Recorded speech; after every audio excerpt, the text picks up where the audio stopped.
Assalamualaikum warahmatullahi wabarakatuh.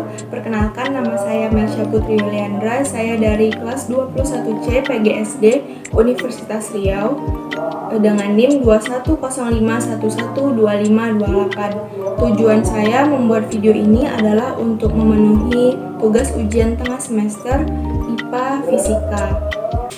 Saya akan membahas tentang materi gaya. Di dalam ilmu pengetahuan, gaya sering diartikan sebagai sebuah tarikan maupun dorongan terhadap benda. Bila kita menarik atau mendorong suatu benda, berarti kita melakukan gaya kepada benda tersebut. Untuk melakukan suatu gaya, kita memerlukan sebuah tenaga. Gaya tidak dapat dilihat, tapi kita dapat merasakannya.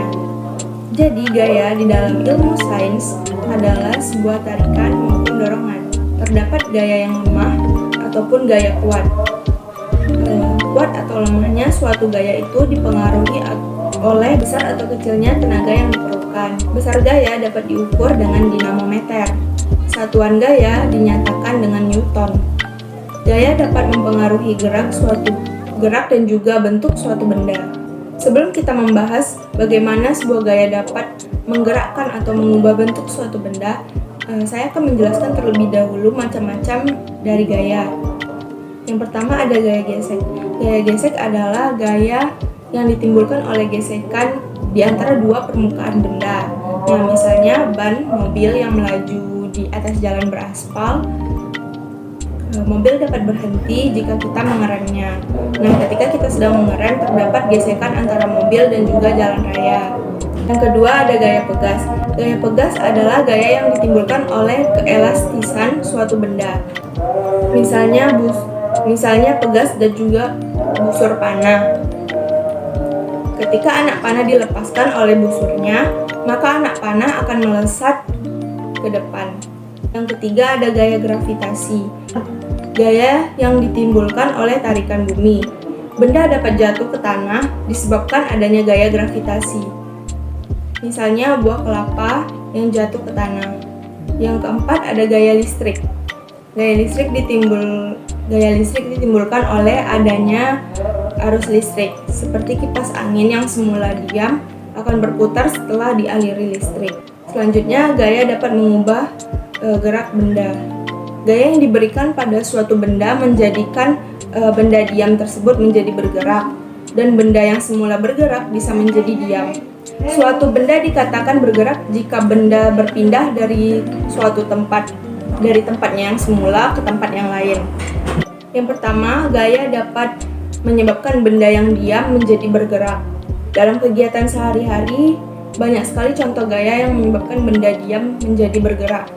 Seperti gerobak akan tetap diam jika tidak adanya gaya tarikan dari sapi. Demikian juga sepeda akan tetap diam di tempat jika tidak diberikan gaya dorong dengan cara mengayuh pedalnya. Contohnya adalah gerobak bakso yang akan bergerak jika didorong oleh penjualnya. Yang kedua, gaya dapat mempengaruhi gerak benda.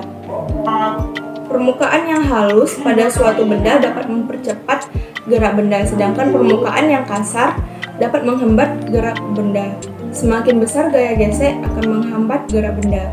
Nah, semakin besar gaya yang bekerja pada benda juga dapat mempercepat gerak benda. Semakin miring suatu bidang, maka akan mempercepat juga gerak benda. Gerak suatu benda dipengaruhi oleh beberapa faktor. Yang pertama, permukaan suatu benda.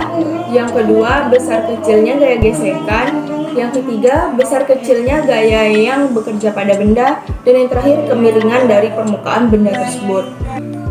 3. Gaya dapat mengubah bentuk benda. Apa yang terjadi jika kita mengetuk telur dengan keras?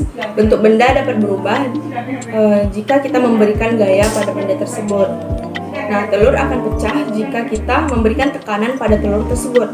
Perubahan bentuk juga dapat kita lihat dari permainan plastisin. Plastisin yang dapat dibuat bermacam-macam bentuk dengan memberikan tekanan, yakni gaya pada plastisinnya. Dapat digulung, dapat ditekan, dan dibentuk sesuai keinginan. Dan dalam kehidupan sehari-hari kita dapat menjumpai berbagai perubahan bentuk dari benda yang diberikan oleh gaya. Misalnya saat kita makan. Ketika makan, kita mengubah bentuk makanan dari yang kasar menjadi halus dengan cara mengunyahnya. Sekian materi yang dapat saya sampaikan. Apabila ada salah kata, saya mohon maaf. Wassalamualaikum Assalamualaikum warahmatullahi wabarakatuh.